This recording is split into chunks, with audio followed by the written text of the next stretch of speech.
গাজার অভিমুখে যাচ্ছিল শিশুদের খাবার দেওয়ার জন্য, নারীদের খাবার দেওয়ার জন্য, তারা কোনো যুদ্ধক্ষেত্র রণক্ষেত্র তৈরি করতে গিয়েছিল না।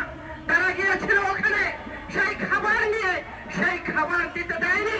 সেই ইসরায়েলের নেতানেহু রাষ্ট্রনায়ক তাদেরকে কিভাবে গ্রেফতার করেছে, তাদেরকে কি অবস্থায় রেখেছে আপনারা জানেন।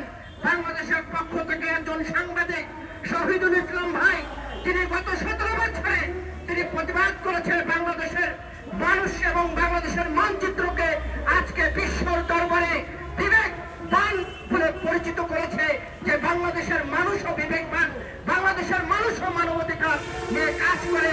সেই শহীদুল ইসলাম ভাইও এখন অসুস্থ, আমরা তার জন্য দোয়া করি। আমি বলতে চাই যে ইসলামিক রাজনৈতিক দল, যে ইহুদি রাষ্ট্রনায়ক নেতানিয়াহুর যে পদ্ধতি, সেই পদ্ধতি বাংলাদেশের মানুষকে যদি চাপিয়ে দিতে চান, সেই পদ্ধতি কিভাবে রুখে দিতে হয়, বাংলাদেশের মানুষ রাজনৈতিকভাবে গণতান্ত্রিকভাবে সেই পদ্ধতিকে ইতিমধ্যে উড়িয়ে দিয়েছে, সামাজিকভাবে, রাজনৈতিকভাবে এবং সকল পর্যায়ে। আজকে এখানে যারা আছেন, আমি আমার কথা শেষ করতে চাই, আমাদেরকে খুব সতর্ক থাকতে হবে।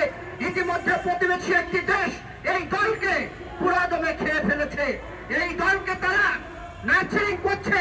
আগামী যে ফেব্রুয়ারি নির্বাচন, এই নির্বাচনকে কিভাবে বানচাল করার চেষ্টা করা হয় এবং এই নির্বাচনকে কিভাবে বানচাল করা যায়। গতকালকে আমি যে কথাটি বলে শেষ করতে চাই, চরমুনাই বলেছেন যারা নির্বাচন অতি তাড়াতাড়ি চান তারা নাকি ভারতের পায়ে পা দিয়েছে, ভারতের খপ্পরে পড়েছে। আমি তাদেরকে প্রশ্ন করতে চাই, চরমুনাই যারা আছেন, আপনারা গত 17 বছরে যদি একটা মানববন্ধন করেছেন, আপনাদের পিছে পুলিশ ছিল, সামনে পুলিশ ছিল, আপনারা আওয়ামী লীগ থেকে সুবিধা নিয়েছেন। আজকে জনগণকে রুখে দিয়ে জনগণের বিপক্ষে যে আপনারা কথা বলেছেন, আমরা দেখেছিলাম আওয়ামী লীগের অধীনে তারা মেয়র নির্বাচন করেছিল,